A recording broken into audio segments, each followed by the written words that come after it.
ನನಗೆ ನಮ್ಮ ಪಕ್ಕದ ಮನೆ ಅಶ್ವಿನಿ ಹೇಳ್ಕೊಟ್ಟಿದ್ದು.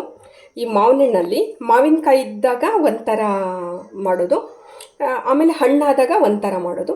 ಈಗ ನಾನು ಮಾವಿನಕಾಯಿನ ಬಳಸ್ಕೊಂಡು ಮಾವಿನಕಾಯಿ ಪಾಪಡು ಕಾಯಿ ಇದ್ದಾಗ ಹೇಗೆ ಮಾಡೋದು ಅಂತ ತೋರಿಸ್ತೀನಿ ಇವತ್ತು. ಈಗ ನಾನು ಒಂದು 7 ಮಾವಿನಕಾಯಿ ತೊಗೊಂಡಿದ್ದೀನಿ. ಇದ್ರದ್ದು ಫಸ್ಟು ಸ್ಕಿನ್ ಔಟ್ ಮಾಡ್ಕೊಂಬಿಡೋಣ ಎಲ್ಲನ. ಸೊ ಈ ಥರ ಲೈಟಾಗಿ ಸ್ಕಿನ್ ಔಟ್ ಮಾಡಿಕೊಂಡು ತೊಗೊಂಬಿಡೋಣ ಅಷ್ಟನ್ನು. ಈ ಥರ ಲೈಟಾಗೆ ಸಿಪ್ಪೆ ತಕ್ಕೋಬೇಕು, ತುಂಬ ಜಾಸ್ತಿ ಏನು ಸಿಪ್ಪೆ ಹೋಗೋದು ಬೇಡ. ಇದು ಸ್ವಲ್ಪ ಗ್ರೀನಿ ಥರ ಕಾಣಿಸುತ್ತೆ.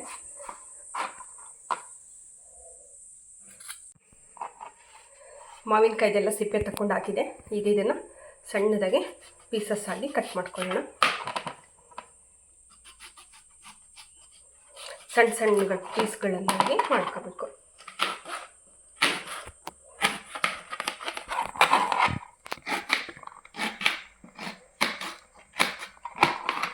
ನೋಡಿ ಈ ಥರ ಹಿಂಗೆ ಪೀಸ್ಗಳಾಗಿ ಕಟ್ ಮಾಡ್ಕೊಳ್ಳೋಣ.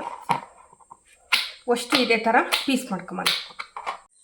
ನೋಡಿ ಮಾವಿನಕಾಯಿಗಳನ್ನ ಈ ಥರ ಸಣ್ಣ ಸಣ್ಣ ಪೀಸ್ಗಳಾಗಿ ಕಟ್ ಮಾಡ್ಕೊಂಬಿಟ್ಟು ಈ ಎಲ್ಲ ಪೀಸ್ಗಳನ್ನು ಈಗ ಕುಕ್ಕರ್ಗೆ ಹಾಕ್ಬಿಟ್ಟು 1-2 ವಿಷಲ್ ಹಾಕಿಸ್ಕೊಳ್ಳೋಣ.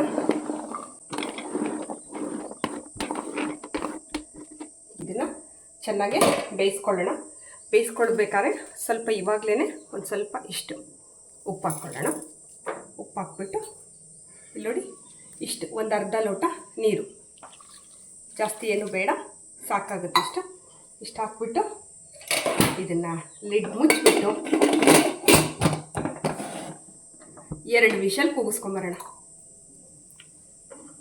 ಆಮ್ ಪಾಪಡ್ ಮಾಡಲಿಕ್ಕೆ ಒಂದು ಸ್ವಲ್ಪ ಮಸಾಲೆ ಪುಡಿ ರೆಡಿ ಮಾಡ್ಕೊಳ್ಳೋಣ. ಸೊ ಅದಕ್ಕೋಸ್ಕರ ಸ್ವಲ್ಪ 1 ಸ್ಪೂನ್ ಜೀರಿಗೆ ತೊಗೊಂಡಿದ್ದೀನಿ. ಆಮೇಲೆ ಅದು ಹುಳಿ ಇರುತ್ತಲ್ಲ, ಅದು ಪಾಪಡ್ ಹುಳಿ ಸ್ವೀಟ್ ಖಾರ ಇರುತ್ತೆ. ಹಾಗಾಗಿ ಖಾರಕ್ಕೋಸ್ಕರ ಏನು ಮಾಡೋಣ ಅಂದರೆ 1 ಸ್ಪೂನ್ ಮೆಣಸು ತೊಗೊಳ್ಳೋಣ, ಕರಿ ಮೆಣಸು ತೊಗೊಳ್ಳೋಣ. ಸೊ ಸಾಕಿಷ್ಟು. ಈಗ ಇಷ್ಟೇ ಮಿಕ್ಸಿ ಮಾಡಲಿಕ್ಕೆ ಸ್ವಲ್ಪ ಕಷ್ಟ ಆಗುತ್ತಲ್ಲ, ಸೊ ಹಂಗಾಗ್ಬಿಟ್ಟು ಒಂದು ಸ್ವಲ್ಪ ಇದಕ್ಕೇ ಸಕ್ಕರೆ ಹಾಕ್ಕೊಂಬಿಡೋಣ. ಸ್ವೀಟು ಬೇಕಲ್ಲ ಸ್ವಲ್ಪ. ಇದೇನು ಅಳತೆ ಇಲ್ಲ, ನಿಮಗೆ ಜಾಸ್ತಿ ಸ್ವೀಟ್ ಬೇಕು ಅಂತ ಅನಿಸಿದ್ರೆ ಜಾಸ್ತಿ ಸ್ವೀಟ್ ಹಾಕ್ಕೊಳ್ಳಿ. ನಾನು ಇಷ್ಟು ಹಾಕ್ಕೊಂಡಿದ್ದೀನಿ ನೋಡಿ. ಸೊ ಈಗ ಇಷ್ಟನ್ನು ಮಿಕ್ಸಿ ಮಾಡ್ಕೊಂಬರೋಣ. ಈಗ ಆಮ್ ಪಾಪಡ್ಗೆ ಬೇಕಾಗಿರ್ತಕ್ಕಂಥ ಮಸಾಲೆ ರೆಡಿ ಮಾಡಿದ್ದೀನಿ ನೋಡಿ. ಅದು ಜೀರಿಗೆ ಮೆಣಸು ಸ್ವಲ್ಪ ಕಂಟೆಂಟ್ ಕಡಿಮೆ ಇತ್ತಲ್ಲ, ನೈಸ್ ಆಗೋದಿಲ್ಲ ಅನ್ನೋ ಕಾರಣಕ್ಕೆ ನಾನು ಸಕ್ಕರೆನ ಇದಕ್ಕೆ ಹಾಕ್ಕೊಂಡೆ. ನೀವು ಅದನ್ನು ಪೌಡ್ರ್ ಮಾಡ್ಕೋಬೇಕು ಅಂತ ಏನಿಲ್ಲ, ಡೈರೆಕ್ಟಾಗಿ ಹಾಕ್ಕೊಂಡ್ರೂ ಬರುತ್ತೆ. ಸೊ ಈಗ ಇದು ಮಸಾಲೆ ಎಲ್ಲ ರೆಡಿಯಾಗಿದೆ. ಈಗ ಇದನ್ನು ಸೊ ಈಗ 2 ವಿಷಲಾಗಿ ತಣ್ಣಗಾಗಿದೆ ನೋಡಿ ಹೇಗಾಗಿದೆ ಅಂತ. ಚೆನ್ನಾಗಿ ಬೆಂದಿದೆ, ಮಾವಿನ ಹಣ್ಣೆಲ್ಲ ಮಸ್ತಾಗಿದೆ, ಸಖತ್ ಚೆನ್ನಾಗಾಗಿದೆ. ಈಗ ಇದನ್ನು ನೀಟಾಗಿ ಶೋಧಿಸ್ಕೊಳ್ಳೋಣ. ಸ್ವಲ್ಪ ನೀಟಾಗಿ ಈ ಥರ ಮಾಡ್ಕೊಂಡ್ಬಿಟ್ಟು ಇರಿ. ಇದಕ್ಕೆ ನಾವು ಆವಾಗಲೇ ಮಸಾಲೆ ಮಾಡ್ಕೊಂಡಿದ್ವಲ್ಲ ಅದನ್ನು ಹಾಕ್ಕೊಳ್ಳೋಣ. ಇಷ್ಟು ಸಾಕು, ಮತ್ತೆ ಬೇಕು ಅಂದರೆ ಟೇಸ್ಟ್ ನೋಡ್ಕೊಂಡು ಹಾಕ್ಕೊಳ್ಳೋಣ. ಒಂದು ಸ್ವಲ್ಪ ಇದು ಬ್ಲ್ಯಾಕ್ ಸಾಲ್ಟ್ ಅಂತೀವಲ್ಲ ಅದು, ಕಲರ್ಗೋಸ್ಕರ ಒಂದು ಸ್ವಲ್ಪ ಅರಿಶಿನ ಹಾಕ್ತೀನಿ, ಕಲರ್ಗೋಸ್ಕರ. ಯಾಕಂದರೆ ಖಾರದ ಪುಡಿ ಕಲರ್ ಇಲ್ಲ, ತುಂಬ ದಿನ ಆಯಿತು ಖಾರದ ಪುಡಿ ಮಾಡಿಬಿಟ್ಟು, ಕಲರ್ ಇಲ್ಲ. ಹಾಗಾಗಿ ಒಂದು ಸ್ವಲ್ಪ ಅರಿಶಿನ ಹಾಕಿದ್ದೀನಿ. ಆವಾಗಲೇ ನಾವು ಒಂದು ಸ್ವಲ್ಪ ಪೆಪ್ಪರ್ ಹಾಕಿದ್ವಿ, ಹಾಗಾಗಿ ಖಾರದ ಪುಡಿ ಇಷ್ಟು ಸಾಕು. ಸೊ ಇದಿಷ್ಟೆಲ್ಲ ಹಾಕ್ಬಿಟ್ಟು ಇದನ್ನು ನೀಟಾಗಿ ಮಿಕ್ಸ್ ಮಾಡ್ಕೊಳ್ಳೋಣ. ಉಪ್ಪು ಬೇಡ, ಉಪ್ಪು ಆವಾಗಲೇ ಹಾಕ್ಕೊಂಡಿದ್ವಲ್ಲ, ಹಾಗಾಗಿ ಟೇಸ್ಟ್ ನೋಡಿಬಿಟ್ಟು ಬೇಕಂದರೆ ಮತ್ತೆ ಹಾಕ್ಕೋಬೋದು.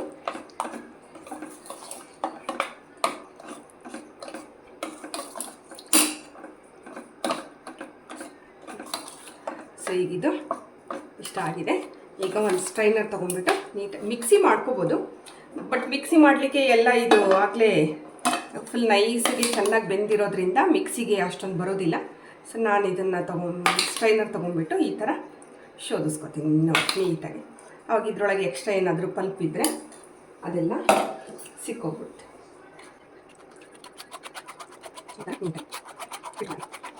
ಈಸಾಗಿರ್ತಕ್ಕಂಥದ್ದು ಬರುತ್ತೆ. ಅದು ಗ್ಲಾಸ್ ಫಿನಿಶಿಂಗ್ ಬರುತ್ತಲ್ಲ, ಅದು ಸಖತ್ತಾಗಿರುತ್ತೆ.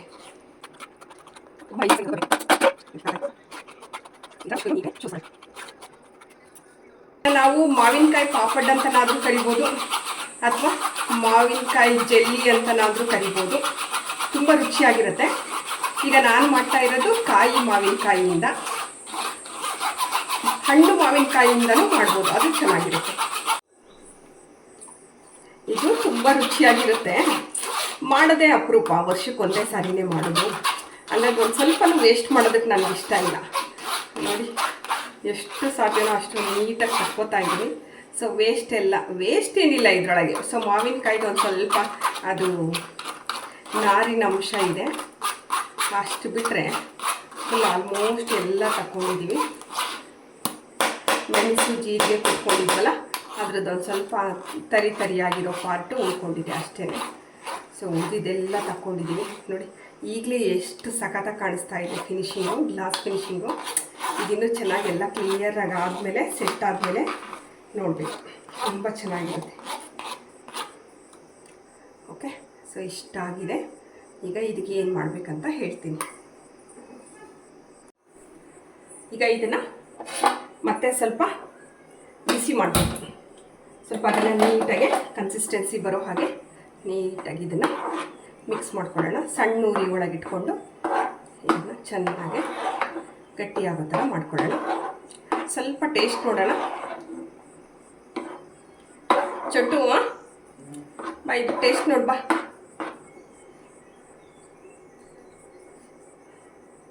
ಸ್ವಲ್ಪ ಟೇಸ್ಟ್ ನೋಡಿಬಿಟ್ಟು ಇದಕ್ಕೆ ಏನೇನು ಬೇಕು ಅಂತ ಸೇರಿಸ್ಕೊಳ್ಳೋಣ.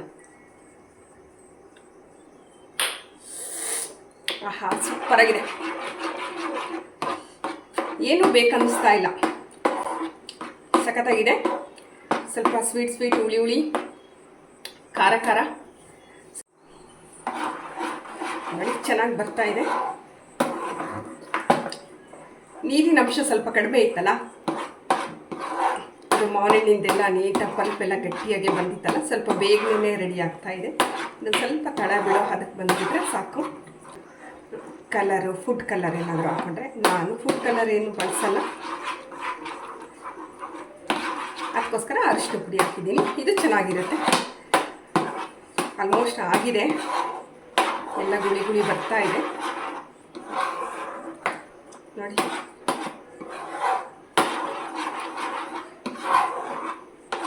ಒಂದೆರಡು ಚಿಲ್ಲಿ ಫ್ಲೆಕ್ಸ್ ಕೂಡ ಹಾಕೋಬೋದು. ನಾನು ಖಾರದ ಪುಡಿನೇ ಹಾಕಿರೋದ್ರಿಂದ ನಾನು ಹಾಕಲ್ಲ, ಯಾಕಂದರೆ ಮಕ್ಕಳಲ್ವ, ಅದನ್ನು ತಿನ್ನಬೇಕಾದ್ರೆ ಅದು ಮೆಣಸಿನ ಬೀಜ ಏನಾದರೂ ಬಾಯಿಗೆ ಸಿಕ್ಕು ಅದು ಗಂಟ್ಲಿಗೆ ಹೋದರೆ ಸುಮ್ಮನೆ ಸಮಸ್ಯೆ ಆಗುತ್ತೆ ಅಂತೇಳಿ ನಾನು ಇಲ್ಲಿ ಚಿಲ್ಲಿ ಫ್ಲೆಕ್ಸ್ ಏನು ಬಳಸ್ತಾ ಇಲ್ಲ, ಖಾರದ ಪುಡಿನೇ ಹಾಕಿದ್ದೀನಿ. ನೋಡಿ ಆಲ್ಮೋಸ್ಟ್ ಆಗಿದೆ ಇದು. ನೋಡಿ ಇಂಥ ನೋಡಿ ಒಂದೇಳೆ ಪಾಕದ ಥರ ಇದು ಕೂಡ ಬಂದರೆ ಕರೆಕ್ಟಾಗಿ ಆಗಿದೆ ಅಂತ. ಇದು ಕೂಡ ಹದ ತುಂಬ ಚೆನ್ನಾಗಿರುತ್ತೆ. ಅದು ಮಳೆಗಾಲ ಸ್ಟಾರ್ಟ್ ಆಗಬೇಕು, ಬೇಸಿಗೆ ಕಾಲದಲ್ಲಿ ಮಾಡಿಟ್ಕೋಬೇಕು, ಮಳೆಗಾಲದಲ್ಲಿ ತಿನ್ನಬೇಕು, ಆವಾಗ ತುಂಬ ಚೆನ್ನಾಗಿರುತ್ತೆ. ಉಪ್ಪು, ಹುಳಿ, ಖಾರ ಹದವಾಗಿ ಮಿಕ್ಸ್ ಆಗಿರುತ್ತಲ್ಲ, ಆಹಾ, ಮಳೆಗಾಲದಲ್ಲಿ ಇರ್ತಾ ಇದ್ದರೆ ಗಮನ ಚೆನ್ನಾಗಿ ಬರ್ತಾ ಇದೆ, ವಾಸನೆ ಕೂಡ ಚೆನ್ನಾಗಿ ಬರ್ತಾ ಇದೆ. ನೋಡಿ ಇದಾಗಿದೆ, ಉಬ್ಬಿ ಬರ್ತಾ ಇದೆ ಇದು. ಆಮೇಲೆ ಗುಳಿ ಎಲ್ಲ ದೊಡ್ಡ ಗುಳಿ ಉಳಿತಾ ಇದೆ. ಸೊ ಈಗ ಒಂದು ತಟ್ಟೆ ತೊಗೊಂಡ್ಬಿಟ್ಟು ಸ್ವಲ್ಪ ಎಣ್ಣೆ ಹಚ್ಕೊಳ್ಳೋಣ. ತಟ್ಟೆ ತೊಗೊಂಡು ಇದಕ್ಕೆ ನೀಟಾಗಿ ಆಯಿಲ್ ಸ್ಪ್ರೆಡ್ ಮಾಡ್ಕೊಳ್ಳೋಣ. ಇದನ್ನು ನಾವು ದಪ್ಪ ಮಾಡಿಕೊಂಡು ಸಣ್ಣ ಸಣ್ಣ ಪೀಸ್ಗಳನ್ನು ಮಾಡ್ಕೋಬೋದು, ಅಥವಾ ಪಾಪಡ್ ತೆಳುಗೂ ಕೂಡ ನಾವು ಇದನ್ನು ಮಾಡ್ಕೋಬೋದು. ನಾನು ಇವಾಗ ತೆಳುವಿಗೆ ಹಾಕಬೇಕು ಅಂತ ಇದ್ದೀನಿ, ಚಿಕ್ಕದು ಲೇಯರ್ ಥರ ಪೇಪರ್ ಥರ ಹಾಕಬೇಕು ಅಂದ್ಕೊಂಡಿದ್ದೀನಿ. ಹಾಗಾಗಿ 2 ತಟ್ಟೆ ತಗೊಂಡಿದ್ದೀನಿ. ಇದು ಆಗ್ಬಿಟ್ಟಿದೆ, ತಕ್ಕೊಂಬಿಡೋಣ. ಸೊ ಈಗ ಇದನ್ನು ಇದಕ್ಕೆ ಇಷ್ಟು ಸಾಕು, ಅಂದರೆ ತೆಳುವಾಗಿ ಮಾಡಬೇಕು ಅಂತ ಇದ್ದೀನಲ್ಲ, ಹಾಗಾಗಿ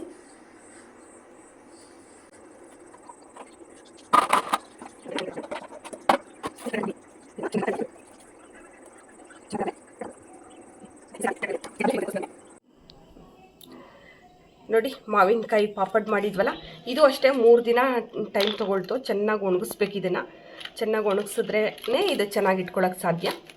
ಸೊ ಈಗ ಒಣಗಿದೆ, ಇದನ್ನು ಎತ್ಕೊಳ್ಳೋಣ, ನೋಡೋಣ ಬರುತ್ತಾ ಹೆಂಗೆ ಅಂತ. ಹಾಂ ನೋಡಿ, ಮಾವಿನಕಾಯಿ ಪಾಪಡ್.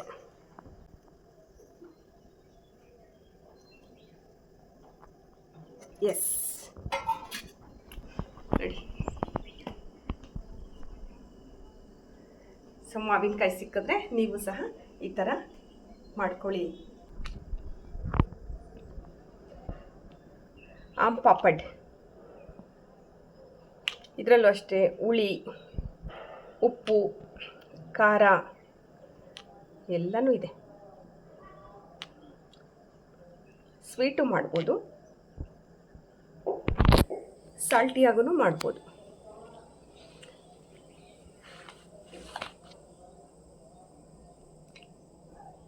ಮಾವಿನಕಾಯಿಯಿಂದ ಮಾಡಿರ್ತಕ್ಕಂಥ ಪಾಪಡ್ ಇದು.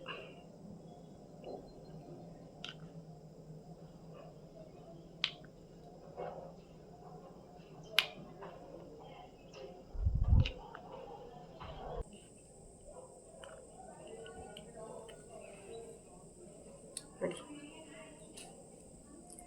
ಬೇಜಾರಾದಾಗ ಈ ಥರ ಒಂದೊಂದು ಪೀಸ್ ಹಾಕ್ಕೊಂಡು ತಿಂತಾಯಿದ್ರೆ ಚೆನ್ನಾಗಿ ಅನಿಸುತ್ತೆ. ತಗೋ ಶ್ರೇಯ, ತಿನ್ನು ನೋಡೋಣ ಹೆಂಗಿದೆ ಅಂತ. ಟೇಸ್ಟ್ ಮಾಡು.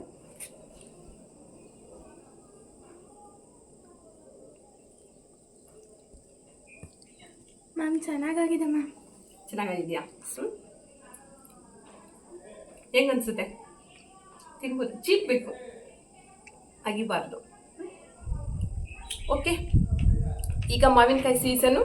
ನಿಮಗೂ ಮಾವಿನಕಾಯಿ ಸಿಕ್ಕಿದ್ರೆ ಈ ಥರ ಮಾವಿನಕಾಯಿ ಪಾಪಡ್ ಮಾಡ್ಕೊಡಿ.